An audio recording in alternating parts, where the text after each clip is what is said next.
Sri TV நேயர்களுக்கு வணக்கம். குடியரசுத் தலைவர் திரௌபதி முர்மு அவர்கள் பத்ம விருதுகளை கொடுத்தாங்க. பலரும் அவங்கவுங்க துறையில் சாதனை செய்தவர்கள், அதாவது ஒரு சாதாரண சாமானியர்கள் கூட செய்த சாதனையை போற்றி அவங்கள கௌரவிக்கணும் அப்படின்னு சொல்லி மத்திய அரசு இப்போ கடந்த சில வருடங்கள் அப்படின்னு சொல்கிறது எப்படின்னா 2014 எப்பொழுது மோடி ஆட்சிக்கு வந்தாரோ அப்போதிலிருந்தே சாதாரண மக்கள் அவங்க ஏதாவது சாதனை படைத்திருந்தாங்கன்னா அதை கௌரவித்து அவங்களுக்கு பத்ம விருதுகள் கொடுத்துருக்கிறத பார்க்குறோம். இதற்கு முன்பு காங்கிரஸ் ஆட்சியில் எப்படின்னா அவங்களுக்கு வேண்டப்பட்டவர்கள் ஃபுல்லாக ரெக்கமெண்டேஷனில் தான். இது மக்களால் தேர்ந்தெடுக்கப்பட்ட மக்கள் அவங்க பக்கத்தில் இப்படி ஒருத்தவங்க சேவை பண்ணிட்டு இருக்காங்களே, இவங்களுக்கெல்லாம் விருது கொடுப்பாங்களான்னு மக்கள் யாரையாவது பற்றி யோசிச்சாங்கன்னா அவங்களை தேடி பிடித்து விருது கொடுக்கக்கூடிய அந்த விஷயத்தெல்லாம் பார்க்குறோம். குறிப்பாக ஆர்ட், அந்த கலையில் பார்த்தீங்கன்னா சாதாரண ஆட்கள், அதாவது தாரை தப்பட்டைன்னு சொல்லலாம், தப்பு அடிக்கக்கூடியவங்களா இருக்கட்டும், தோல்பாவை கலைஞர்கள் பாருங்கள். இப்போ ஒரு அம்மாவுக்கு கொடுத்துருக்காங்க, அவங்களுக்கு 96 வயது. இந்த தோல்பாவை பப்பட்டீர் அப்படின்னு சொல்கிறாங்களே, அதில் அவங்க சாதனை புரிஞ்சுனா அவங்களுடைய எவ்வளவு வருடமும் அவங்களுடைய உழைப்பை பங்களிப்பை கொடுத்துருக்காங்க. அவங்கள கௌரவித்து விருது கொடுத்துருக்காங்க. சிலம்பம், அதில் இந்த முறை பார்த்திங்கன்னா இந்த பஜனை வேல்னு புதுச்சேரியிலிருந்து அவருக்கு விருது கொடுத்துருக்காங்க. அவர் பிரதமர் நரேந்திர மோடியை நெடுஞ்சான் கிடையாக அவர் வணக்கம் செலுத்த விழுந்த பொழுது அவர் சீட்லேருந்து ஓடி பிரதமர் நரேந்திர மோடி இப்படியெல்லாம் செய்யாதீங்க, நீங்கள் உயரிய விருது வாங்குறீங்க, நீங்கள் இப்படி செய்யக்கூடாதுன்னு அவர் தடுத்த அந்த விஷயத்தெல்லாம் பார்க்குறோம்.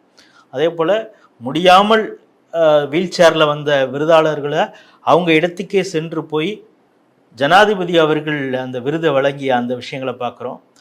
டாக்டர் HV அண்டே, அவர் 98 வயது, அவர் அந்த இடத்துலையும் போய் அவர் விருது வாங்குறாரு. இத்தனை ஆண்டுகள் அவருடைய அரசியல் பங்களிப்பு, சமூக பங்களிப்பு எல்லாத்துக்கும் சேர்த்து அவருக்கு விருது கொடுக்கறதெல்லாம் பார்க்குறோம்.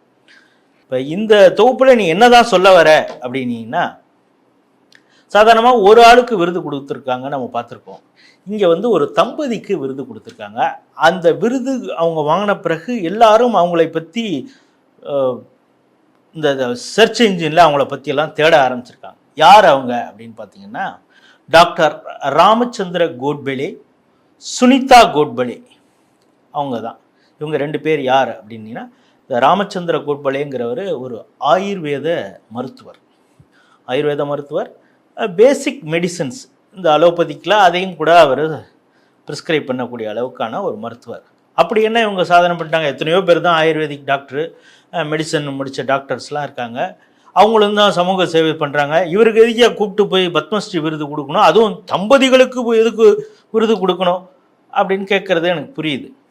இவங்க எங்கே சேவை செய்திருக்காங்க அப்படின்னா, சாதாரணமாக இது மாதிரியான டாக்டர் என்ன, இப்போ ஆயுர்வேதிக் இப்போ கொஞ்சம் கொஞ்சமாக அது காஸ்ட்லியான ஒரு இண்டிஜினஸ் மெடிசன், அதாவது நம்மளுடைய பாரம்பரிய மருத்துவத்தில் இருந்தால் கூட அதோடைய மூலப்பொருட்கள் கிடைப்பது இதெல்லாம் ரொம்ப அரிதாக இருக்கிறதுனால இந்த ட்ரீட்மெண்ட்டே கூட, மருந்துகளுடைய விலையாக இருக்கட்டும், ட்ரீட்மெண்ட்டே கூட அது ரொம்ப நாள் எடுத்துக்கும். அது ஆனால் சரியாகும், அதற்கு செலவுகளே கூட ஜாஸ்தியாக இருக்குது. சரி, இது அஃபோர்டபுள் இருக்கக்கூடிய எந்த இடத்துல பண்ணுறாங்க அப்படின்னா, அர்பன் ஏரியா, நகர்ப்புற பகுதியெல்லாம் ஒரு கிளினிக் வச்சோம்னா 1000 ரூபா 2000 ரூபா கன்சல்டிங் ஃபீஸு மருந்தோடு சேர்த்து கொடுக்கறதுக்கு இருப்பாங்க.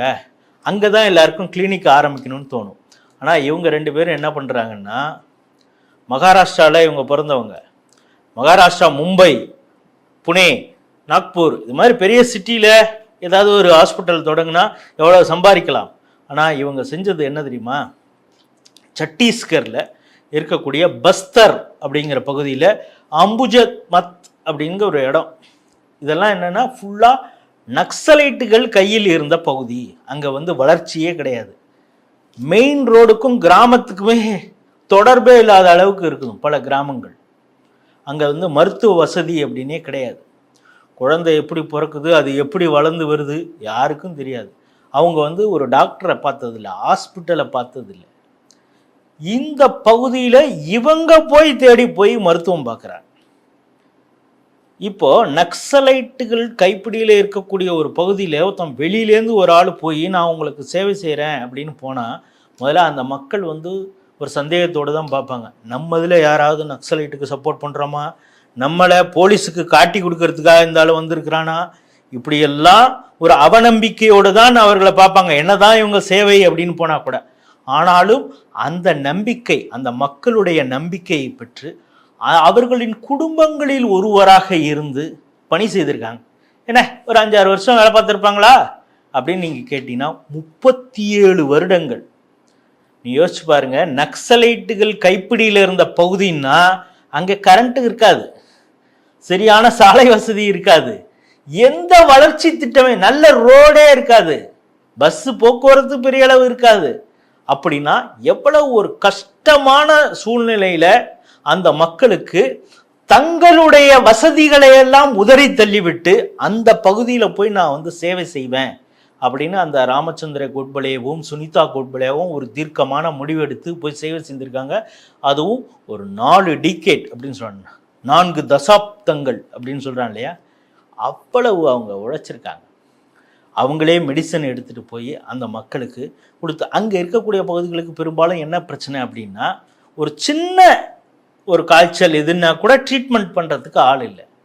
இவங்க தேடி போய், அதாவது ஹாஸ்பிட்டலில் தேடி தான் மற்ற இடங்களில் நோயாளிகள் வருவாங்க, ஆனால் இவங்களுக்கெல்லாம் நோய் தொற்று இருக்குமோ அப்படின்னு சொல்லி இவங்க வீடு வீடாக போய் பார்க்கறது, கிராமத்தில் எல்லார் மக்களையும் வர வச்சு ஒரு கேம்ப் மாதிரி நடத்தி அவங்கள ஒவ்வொருத்தவங்களையும் டெஸ்ட் பண்ணுறது.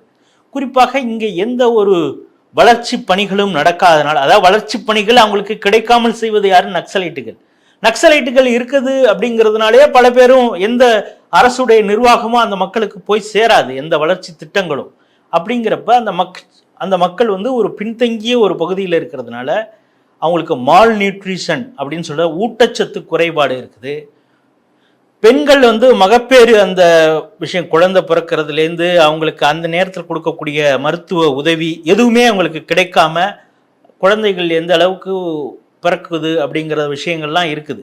இப்போ இதையெல்லாம் போய் அவங்க அட்ரஸ் பண்ணியிருக்காங்க. அந்த குழந்தைகளுக்கு, அந்த பெற்றோருக்கு, பெண்களுக்கு தொடர்ந்து அவங்களுக்கு விழிப்புணர்வு, பிரச்சாரம், அவங்களுக்கு மருத்துவ உதவி, கன்சல்டிங் எல்லாமுமாக அவங்களுக்கு இருந்திருக்காங்க, துணை நின்றுருக்காங்க இந்த 2 பேரும்.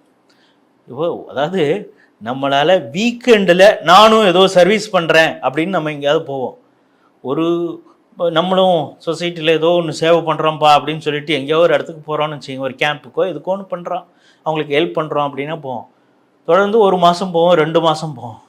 ஆஹா, இருக்கிற ஒரு சண்டையும் நம்ம விட்டுட்டு அதையும் இப்படியே சர்வீஸ் பண்ணால், ஒன்று வீட்டில் முதல்ல இங்கே வீட்டில் இருக்க மாட்டிங்களான்னு ஏதாவது கேட்பாங்க ஒன்று, அதுக்கப்புறம் நமக்கே போர் அடிச்சிடும். 2-3 மாதம் போவோம் பல்ல கடிச்சிக்கிட்டு, அவன் என்ன பார்க்குறான் இவன் என்ன பார்ப்பான், சும்மா வெளியில் சொசைட்டிக்கு நம்ம காட்டிட்டோம் ஏதோ ஒரு சர்வீஸ் பண்ணுறோன்னு, சும்மா கொஞ்சமாவது போய் பார்ப்போம். அப்படி இப்படி பள்ளி கடிச்சு போகிறது 6 மாதம் தாங்கும். அதுக்கப்புறம் அதை கண்டினியூ பண்ண முடியாமல் சில நேரங்களில் நம்மளே விட்டுருவோம். 40 வருடங்கள், கிட்டத்தட்ட 37-39 வருடங்கள் அந்த பகுதியில் எந்த ஒரு வாய்ப்பும் வசதியும் இல்லாத மக்களுக்கு இவங்க மருத்துவ சேவை செய்திருக்காங்க, பெண்களுடைய மேம்பாட்டிற்காக. அதாவது ஒரு தடவை நான் போய் போகிறேன், ஒரு கேம்ப் மாதிரி நடத்துகிறேன், அவங்களுக்கு மெடிசன் கொடுக்குறேன், முடிஞ்சிருச்சு என்னுடைய சர்வீஸ் அப்படின்னு இல்லை. அவங்களுக்கு ஏன் இந்த பிரச்சனை வருது, இந்த பிரச்சனையிலேருந்து முழுவதுமாக அவங்க வெளியில் வரணும். அந்த தலைமுறை மட்டும் இல்லை, அந்த பெண் ஒரு குழந்தை பெற்றிருக்காங்கன்னா வரக்கூடிய அந்த பிறந்த அந்த குழந்தையும் நாளைக்கு பிரச்சனை இல்லாமல் இருக்கிறதுக்கு எப்படியெல்லாம் அவங்களுடைய வாழ்க்கை முறையை தகவமைச்சுக்கணும் அப்படிங்கிற விஷயத்தை எல்லாம் விழிப்புணர்வு, அதாவது எம்பவர்மெண்ட்னு சொல்லுவாங்களா, அவங்களையும் அந்த உயர்த்துறது, அவ இருந்த நிலைமையிலிருந்து அவங்கள மேலும் அடுத்த கட்டத்திற்கு கொண்டு செல்வது போன்ற தொடர்ச்சியாக அவங்க பணி செய்திருக்காங்க. அதை பாராட்டும் விதமாகத்தான் இப்பொழுது அந்த தம்பதிக்கு பத்மஸ்ரீ விருது கொடுத்துருக்காங்க. ரொம்ப பெருமையாக எல்லாரும் பார்க்குறாங்க. மோடி எப்படி இது மாதிரி ஆட்களை அப்படியே பொறுக்கி எடுக்கிறாரு. அதாவது உங்களுக்கே தெரியும், மன் கி பாத்தில் அவர் ஒரு சில பேரை பேசின உடனே தான் அவங்க என்ன இந்த சமூகத்திற்கு பங்களிப்பு செய்கிறாங்க அப்படின்னே பல நேரத்தில் மக்களுக்கு அவர் ஒரு வெளிச்சம் போட்டு காட்டியிருக்கார் பல பேரை. அதுபோல இந்த பத்மஸ்ரீ விருது இவங்களை பற்றி அந்த பகுதியில் இருக்கிறவங்களுக்கு தெரிஞ்சிருக்கும், ஆனால் உலகத்துக்கு தெரிஞ்சிருக்காதே. இப்பொழுது அந்த பத்மஸ்ரீங்கிற ஒரு விருது கொடுத்த உடனே ராமச்சந்திரா கோட்பலே, சுனிதா கோட்மலே அந்த தம்பதியினர் உலகம் முழுக்க அவங்கள பற்றி எல்லாரும் படிக்க ஆரம்பிக்கிறாங்க. அதாவது இப்போ எம்பிபிஎஸ் இங்கே படிக்கிறாங்க, 5 வருஷம் கோர்ஸ் முடிக்கிறாங்க, அதில் ஒரு 6 மாதமோ 1 வருஷமோ கிராம பகுதிகளில் நீங்கள் சேவை செய்யணும் அப்படின்னு அரசு கட்டாயப்படுத்தியது. குறிப்பாக அன்புமணி ராமதாஸ் இருக்கும் பொழுது இதை இன்சிஸ்ட் பண்ணார்.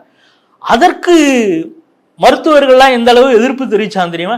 நான் சிட்டியில் மெட்ராஸில் படிச்சிருக்கேன், நான் எதுக்கு ஊட்டி பக்கத்துலேயே ஏற்காடு பக்கத்துலேயே ஒரு மலை கிராமத்தில் போய் அவங்களுக்கு சேவை செய்யணுமா இப்படின்னு கேட்ட இதெல்லாம் நம்ம பார்த்துருக்கோம். ஆனால் கிட்டத்தட்ட 40 வருடங்கள் ட்ரைப்ஸ் வனவாசிகள் இருக்கக்கூடிய ஒரு பகுதியில் எந்த ஒரு வசதியும் வாய்ப்பும் இல்லாத பகுதியில் சேவை செய்திருக்காங்கன்னா அவங்களுடைய சேவை உள்ளம் அந்த மனசில் எப்படி இருந்திருக்கும் அப்படிங்கிறது அதை ரெக்கக்னைஸ் பண்ணுறது யார்? மோடி கவர்மெண்ட்டு அவங்களுக்கு பத்மஸ்ரீ விருது கொடுத்துருக்கிறது. இதுபோல் பல சேவை ஆற்றக்கூடிய இந்த சமூகத்திற்கு பங்களிப்பு செய்தவர்களை தேடி தேடி பொறுக்கி பொறுக்கி விருது கொடுத்திருக்கிறது நரேந்திர மோடி அரசு. அதற்காகவே அவர் மீண்டும் மீண்டும் பிரதமராகணும் அப்படிங்கிறது தான் நம்முடைய பிரார்த்தனையாக இருக்கிறது. மீண்டும் வேறொரு நிகழ்ச்சியில் சந்திப்போம். நன்றி, வணக்கம்.